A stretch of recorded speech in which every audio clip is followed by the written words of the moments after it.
বিশ্বনবী রমাদান আল মুবারক আসার 2 মাস আগ থেকে প্রস্তুতি নিতেন।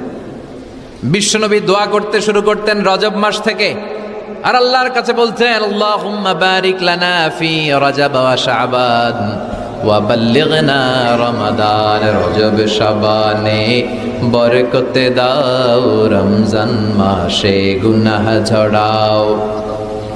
সপ্তাহ জুড়ে তুমি বরকতে দাও, জুমার দিনেতে গুনাহ ঝরাও। রজব শাবানে বরকতে দাও, রমজান মাসে গুনাহ ঝরাও। চিল্লায় পড়েন আমিন। রমজান আসার 2 মাস আগে বিশ্বনবী রজব মাস থেকে রমজানের প্রস্তুতি নিতেন। আল্লাহু আকবার। আর পড়তেন, আল্লাহুম্মা বারিক লানা ফি রজব ওয়া শাবান। ও আল্লাহ, রজব আর শাবান মাসে আপনি বরকত দেন। ওয়া বাল্লিগনা রমাদান, রমজান মাসে পৌঁছে দেন। এখন যে মাসটা চলতেছে এটা কি মাস? হ্যাঁ, তাহলে রমজানের প্রস্তুতি নেওয়ার দরকার আছে না নাই? রমজানের 2 মাস আগ থেকে উনি প্রস্তুতি নিতেন। এরপরে ঈদ আসার আগে রমজানের প্রস্তুতি আছে না নাই?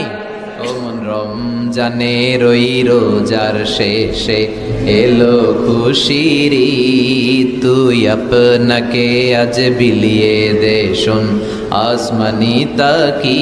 তোর সোনা দানা বালা খানা সব রাহে লিল্লা, দে জাকাতে মুর্দা মুসলিমের আজ ভাঙাইতে নিদ। পড়েন, রমজানের ওই রোজার শেষে এলো খুশির ঈদ, তুই পড়বি ঈদের নামাজ রে মন সেই ঈদ গাহে, যে ময়দানে সব গাজী মুসলিম হয়েছে শহীদ। রমজানের ওই রোজার শেষে এলো খুশির ঈদ। আলহামদুলিল্লাহ পড়েন।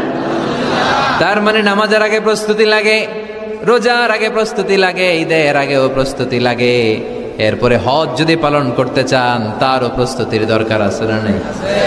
একজন হজ করবে, প্রস্তুতি লাগবে না? কি প্রস্তুতি লাগবে? হ্যাঁ, পাসপোর্ট লাগবে, হজের ভিসা লাগবে, তারপরে রেজিস্ট্রেশন করা লাগবে, আশকোনার হাজি ক্যাম্পে প্রশিক্ষণ নেওয়া লাগবে, রিয়াল কিনা লাগবে, ইজার কিনা লাগবে, রিদা কিনা লাগবে, বেল্ট কিনা লাগবে, হজের নিয়ম কানুন জানা লাগবে, ঠিক কিনা? দেখেন, নামাজের আগে প্রস্তুতি লাগে, রোজার আগে প্রস্তুতি লাগে, হজের আগে প্রস্তুতি লাগে, কিন্তু জাকাতের আগে লাগে না।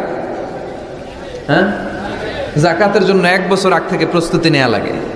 আপনি কবে নিসাব পরিমাণ সম্পদের মালিক হলেন, ডায়েরিতে নোট রাখার দরকার আছে না নাই?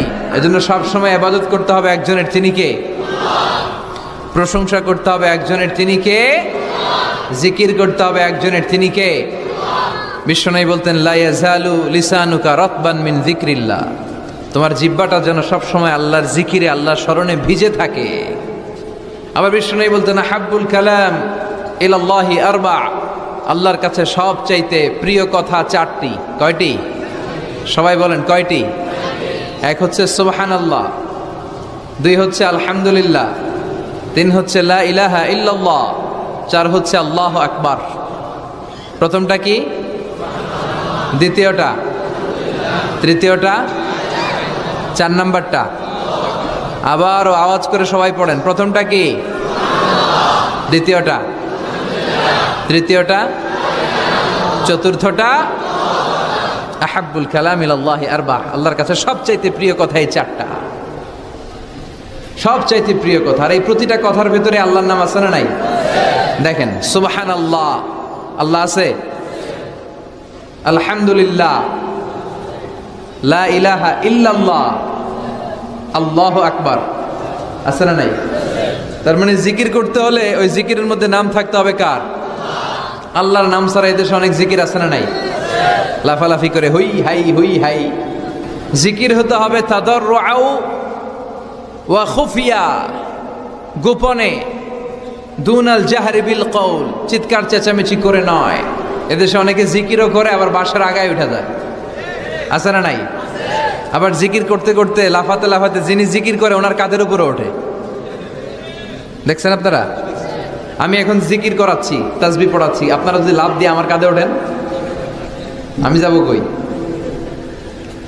আল্লাহ রাসূল সাল্লাল্লাহু আলাইহি ওয়াসাল্লাম সাহাবাদেরকে নিয়ে তাসবিহ পড়ছেন, জিকির করছেন, কোন সাহাবারা লাফাতে লাফাতে খেজুর গাছের আগায়, এরকম পাওয়া যায়? অথবা সাহাবারা আবেগের চোটে লাফাতে লাফাতে আল্লাহ রাসূলের কাঁধের উপর, এরকম হয়েছে কোনোদিন? তাহলে এইরকম সিস্টেমে হুই হাই করে লাফালাফি করে কোনো ধরনের জিকির করা যাবে? জিকির করতে হবে হাতের কড়ায়, গুনে গুনে, ভদ্রভাবে।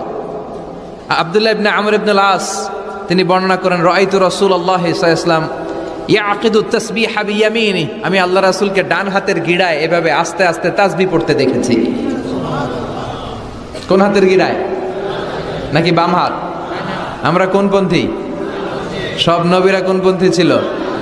জান্নাতে ঢুকবে কোন পন্থীরা? এজন্য ডানপন্থী হতে রাজি আছেন তো সবাই? ডান হাতের গিড়ায় তাসবিহ পড়বেন, রাজি আছেন? এইভাবে ডান হাতটা উঁচু করেন, এই আঙ্গুলটা এই এখানে ধরেন, ধরে এইভাবে পড়বেন সুবহানাল্লাহ সুবহানাল্লাহ সুবহানাল্লাহ। এই আঙ্গুলের গিরা কিয়ামতের দিন